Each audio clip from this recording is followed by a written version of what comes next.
It's Wednesday, October 21st, and this is now on HNN. You've now opened the can. Just ahead, details on the first confirmed infections on the island of Lanai. We are right now doing several things to fix that. The state scrambles to address issues with the website travelers use to upload COVID-19 test results. New today, the U.S. Surgeon General pleads not guilty to violating emergency orders while on Oahu. Employees back to work and getting the economy moving. Also new at noon, a Big Island resort is now offering pre-travel testing. These stories, plus in celebration of This Is Now's one-year anniversary, we're hosting a virtual Halloween costume contest. Your invite is just ahead on This Is Now.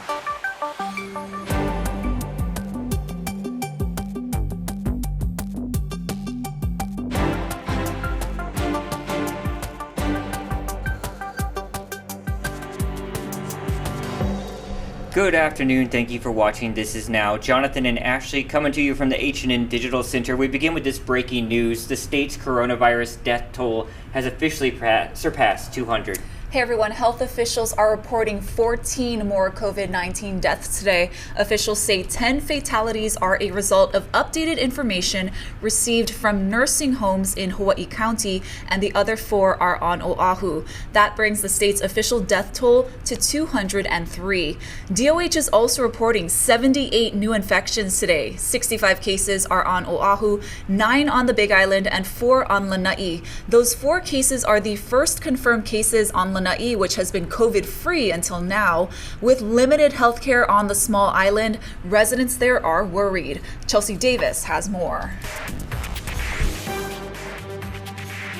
Last week, the governor approved Maui County's mayor's request to allow unrestricted travel between Maui, Molokai, and Lanai because the 3 islands are in the same county. Lanai residents I spoke with say that was a huge mistake. Even though it was just between Maui County, you've now opened the can. Residents on the tiny island of Lanai say the mandatory quarantine is what kept them safe.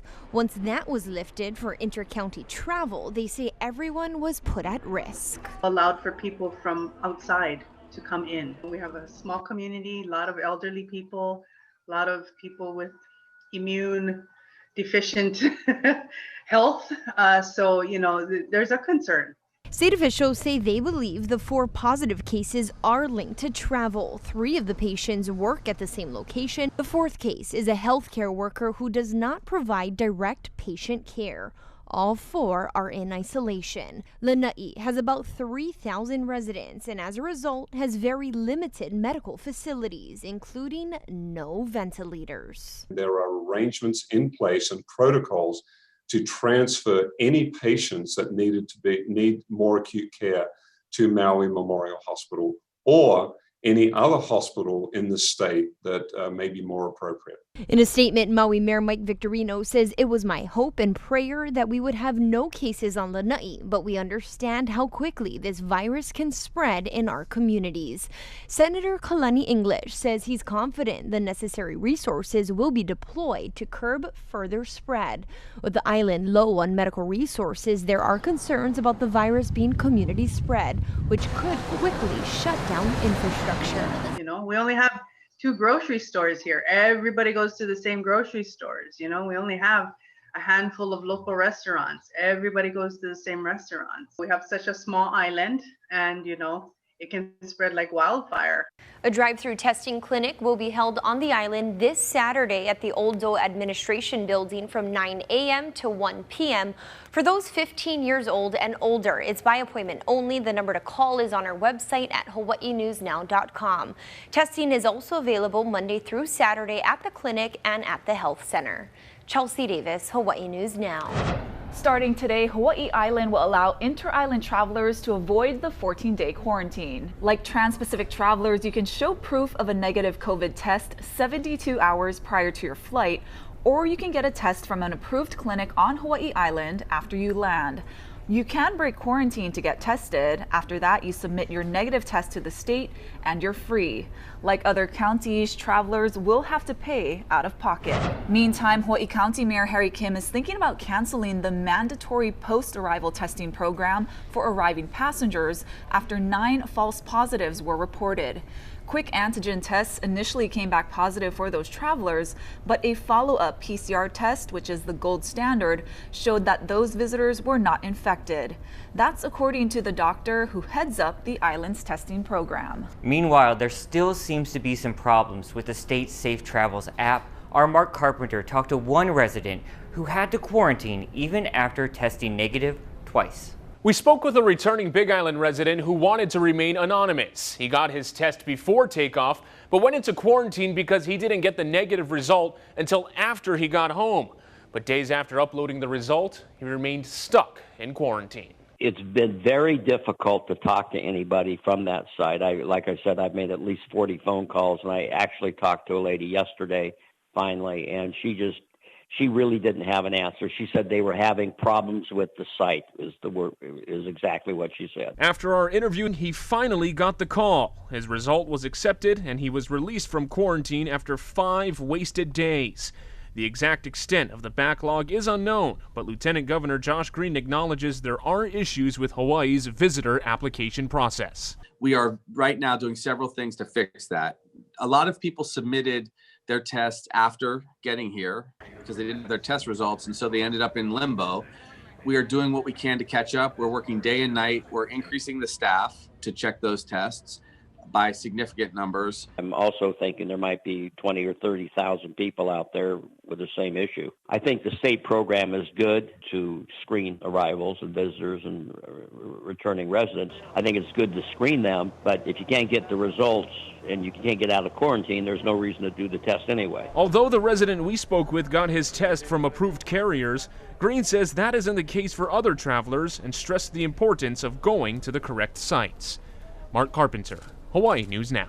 New today, Mauna Lani Resort in Kona has partnered with Vault Health to provide guests access to those required tests. It's gonna cost $150. I talked to the property's GM today about the program. What made you feel that your property needed to step up and offer this service? Jonathan, we've just been so lucky. We live obviously in a place where we're open air. We've got the most beautiful ocean and the mountains behind us. I'm at the Mauna Lani today.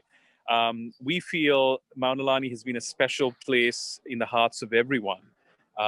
We partnered and collaborated with a company of Vault, which does all our pre-testing for our guests. They're seamless. It's saliva-based, so it's one of the very first saliva-based pre-testing, which is easy and it's easy for everyone to use. They're quick, they're efficient, and it's sort of done at home. So we felt that we want to just make sure that we're encouraging all the resorts, the hotels to take on and educate all our guests out there to make it seamless, make it friendly, make it fast, and really create a concierge service, which makes it so special. You're coming on vacation. You really want to make it as really fun and quick and easy and less tense. So I think everyone's been really helpful in really trying to get this collaboration going. So if a guest wants to stay there, run us through the process of what they have to do to sign up for that test. They would go straight into our website when making a reservation. It's sort of a 1, 2, 3 step process to sign up, and it's all done online. You're sent the pre-test kit to your home, wherever it is. And you would actually administer it out there yourself, and the process is really simple. You interact with the Vault team, and then also your ability to track. We also have a concierge service. If there's any of our guests who want some information about the status, we can reach out to quite a few of their team. On their customer service is phenomenal. So it's actually it's a very simple process. While I got you here on the line, what are bookings looking like there in Kona as the state begins to open up? So Jonathan, what we've done is we've done a very strategic approach to opening up. So we have 100 rooms available. We have a big hotel, 333 rooms. We have 100 rooms available on the 15th, and then Thanksgiving we're only taking 150 rooms. And then we'll go on to during the holiday season, festive. We are not going to fill at full capacity, and that's a conscientious decision we've created because we want to make sure that all the protocols are adhered to, and that we are customizing every guest stay to make sure that they feel safe and they're trusting us with their experience. So it's going to be a little bit different environment, but it's going to be, I think it's going to be a nice way of getting back our employees back to work and getting the economy moving and just trying to get the trust of our guests and all our travel advisors out there who are just so eager to come and stay with us. Many parents are pulling their children out of school and homeschooling them instead. Chad Blair from the Honolulu Civil Beat spoke to us today about it. This story is from Suvon Lee, who covers education, and she's looking at what are known as opt-out forms. That's the form that parents fill out when they want to take their kids out of school to homeschool them. And boy, the numbers are pretty shocking. She looked at the data from July through September of this year, the beginning of this school year, and the numbers of people who have actually asked to drop out is 43% higher than expected. That is more than all of last year's school year combined. So it's a significant trend in terms of how many students that is. That works out to nearly 4,800 students opting out for homeschooling. I mean, there's the obvious reason because of coronavirus, but there were other things that you found as well. What did you guys find? Well, the forms don't actually say whether, the students and the parents are opting out because of COVID, but obviously that's a concern. Is it because of safety? Is it because of concerns about online learning? But I can tell you that Suvon did talk to one mother from Pearl Harbor Kai Elementary. She's got a kindergartner, she's got a fourth grader, and she took them out of school primarily because they're just not satisfied with remote learning, with online distance learning. There's also concerns that maybe, and this is in the view of this particular mother, that some of the teachers aren't quite up to speed on how to teach online versus being in the classroom. And she also expressed concern that, the DOE has made a lot of last-minute changes. That is concerning as well. By the way, this same mother says her kids, they love being in school, so it's been really tough for them to be home. That's unfortunate. Now, I wanted to ask you, in looking at all these numbers, are there any trends that are emerging?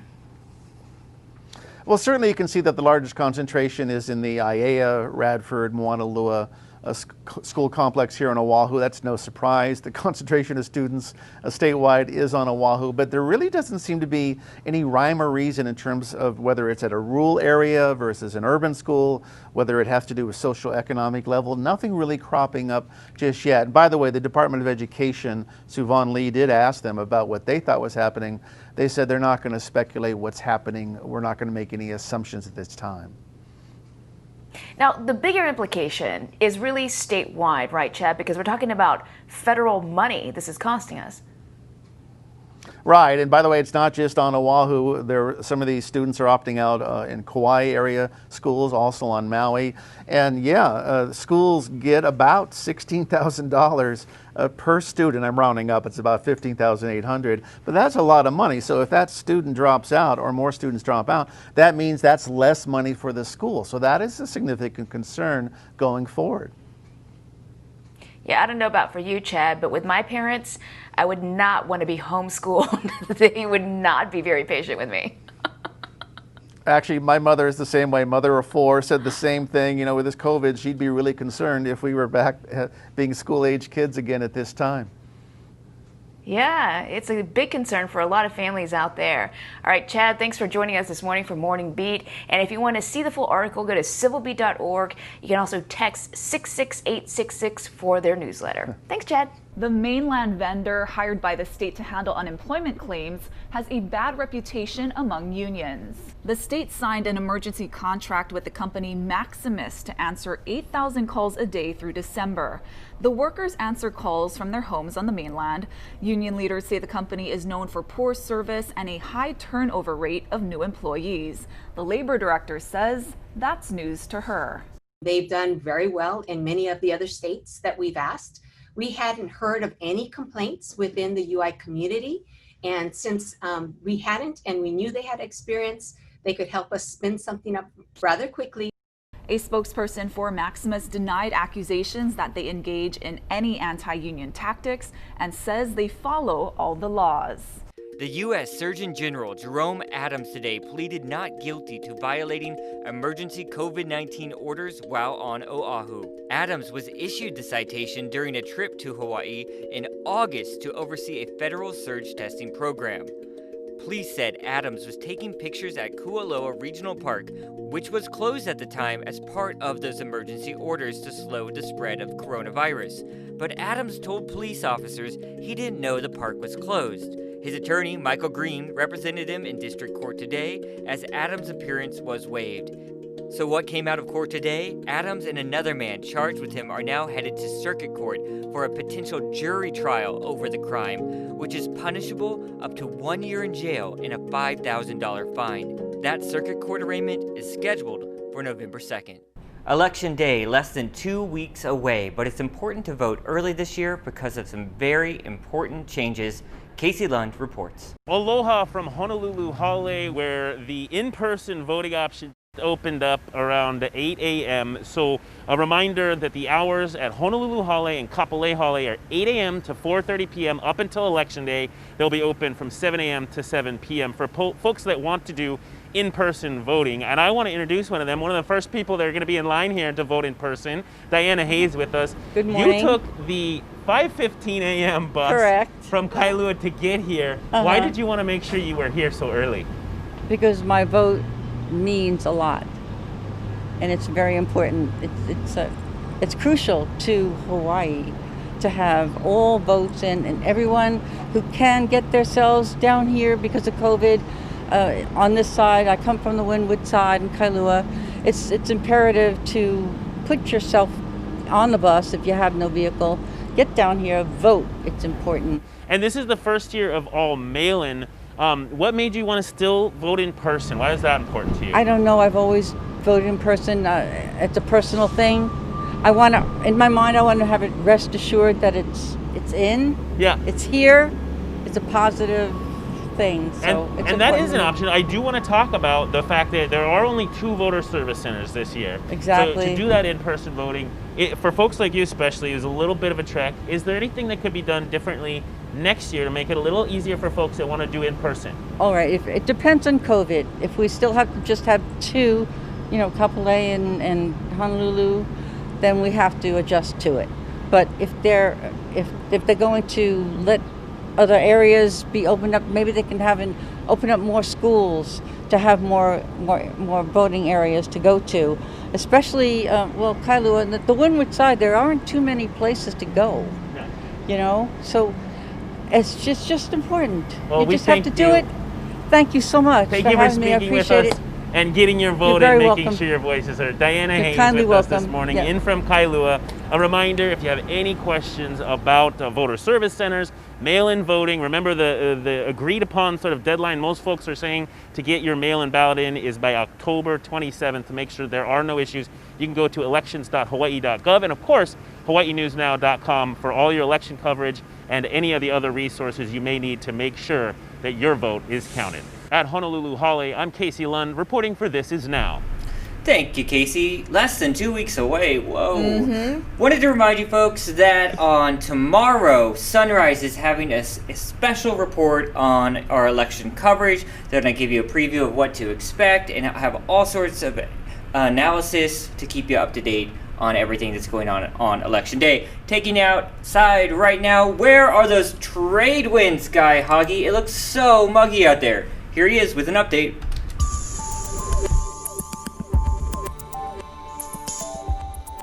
Aloha on this Wednesday. Lots of high cloud cover this morning. It's a cloudy start to our Wednesday. We also have that front draped over Kauai and Oahu. So there's a possibility, a chance that Kauai and Oahu could get some thunderstorms and maybe some heavy downpours, while the rest of the state could see just a few afternoon pop-up showers. And that's because of the light winds. They will encourage those afternoon cloud buildups, and they'll also drive humidity levels through the roof. It's going to be hot. It's going to be sticky today. Even though we don't get a whole lot of sunshine because of the cloud cover, still expected to get to about 90 degrees. And then you add in the humidity, it's going to feel like the mid-90s. It's going to be very, very sticky out there. And don't forget, those afternoon showers, spotty showers, are likely to pop up in a handful of areas, but nothing widespread in terms of rainfall. Surf's going to be relatively small today. A little bit of something in town, but it's going to be onshore and choppy. And north and west shores, looking forward to a big swell coming up sometime late Saturday into Sunday. So we're in for a long stretch of very humid weather. The chance for rain exists over Kauai and Oahu all the way through Friday. There could even be some spotty downpours and drier conditions, although it's still going to be very sticky, taking over on Saturday. Keep it here on Hawaii News Now. We'll have all your severe weather updates. Thank you, Guy, for that something.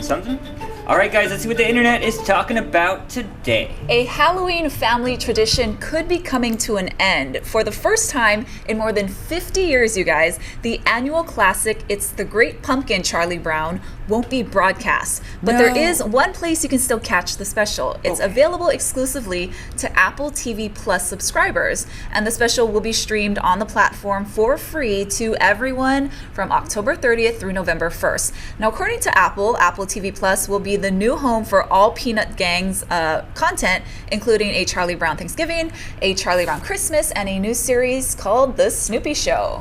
Good grief. Seriously.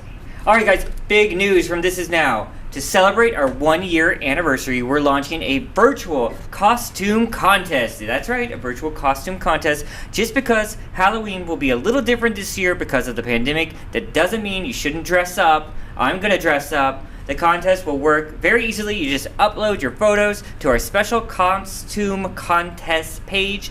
Then Ashley and I will pick 6 finalists from all the submissions. Right, and then we're going to post the finalists on the Hawaii News Now Instagram account, and the top 3 contestants that receive the most likes will be the winners. And we'll announce the top 3 live on air on our Friday, October 30th show, and the winners will get some really cool prizes. Cannot wait. Can't wait to see what you're dressed as either. Yeah. And you guys, remember Hummers? Oh, yeah. Right? So the gas guzzler, they were taken off the market about 10 years ago after Americans started choosing more gas-friendly vehicles. Well, the Hummer is back, and there's no gas required. Chris Van Cleve gives us a look. That is how you change the world. The voice of basketball great LeBron James unveiled the new GMC Hummer EV, a 1,000 horsepower all-electric truck loaded with the latest technology, capable of going 350 miles on a charge and 0 to 60 in just 3 seconds. Its crab walk lets you turn the front and rear wheels to crawl around obstacles. This is a super truck, and this is the only super truck that does what this Hummer is going to do. Electric vehicles currently make up about 2% of cars on U.S. roads, but GM is investing $2.2 billion to convert this Detroit area factory to build electrics, including the new Hummer equipped with GM's Ultimum batteries. Anybody that used to like Hummers will like this Hummer even more and be proud of what it does from an environmental sustainability standpoint. In the 90s, Arnold Schwarzenegger used his star power to help turn the hulking military Humvee into a civilian SUV like no other, an unapologetic gas guzzler with attitude that could go anywhere, but was so big it didn't always fit in parking spaces. GM added the H2 and smaller H3 before Hummer fell out of favor during the Great Recession. I just love the look of it. Matt Dross has a 2008 H3 and is excited the Hummer is coming back. Is it a vehicle you would think about getting? Absolutely. It's just a unique vehicle that you can take anywhere that other vehicles can't go. I'm really impressed with the power. Motor Trend's Sean Holman. I think they've done a good job of towing that line of staying true to what people remember Hummer being without any of the negativity that maybe was with the brand when it was killed off. The Hummer EV goes into production next year and starts around $80,000. Chris Van Cleve, CBS News, Washington. That's going to do it for This Is Now on this Wednesday. Again, don't forget to sign up for that Halloween costume contest. We're really excited for it here at This Is Now. You guys have a great and safe day.